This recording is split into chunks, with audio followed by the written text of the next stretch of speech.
वालेकुम। मेरा नाम है मोहम्मद इब्राहिम एंड आज मैं आप लोगों को एक गाना सुनाने वाला हूँ जिसका नाम है एक्सक्यूज। ओ मेरे दिल नाल लाड़े नी तू लोना वाड़िए, दिल तेरा जज टूटूगा ता पता लगूगा। दिल नाल लाड़े नी तू लोना वाड़िए, दिल तेरा जज टूटूगा ता टुटे दिल नू सांभी फिर दे की दा मंडियारे। 12 साल वजियां चढ़ाइयां छड़ तक हदारे, हर सां नाल याद तेनू करते रहे, कोई साडे वांग करूगा ता पता लगूगा। दिल नाल लाड़े नी तू लोना वारिए, दिल तेरा जज टूटूगा ता पता लगूगा। कहंदी हुंदी सी चढ़ तकड़ा बड़ा दे, तारे ने पसंद मैनू हेठा सा मंडियारे। उन्हां तारियां दे विच जदों मैनू वेखूगी, मेरी याद जदों आऊगी ता पता लगूगा।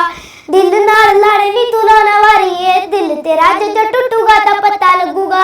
टुटे दिल नू सांभी फिर दे की दा मंडियारे, 12 साल वजियां चढ़ाइयां छड़ तक हदारे, हर सां नाल याद तेनू करते रहे, कोई साडे वांग करूगा ता पता लगूगा। दिल नारे लारे नी तू लोना वारिए, दिल तेरा जज टूटूगा ता पता लगूगा। दिल नारे लारे नी तू लोना वारिए, दिल तेरा जज टूटूगा ता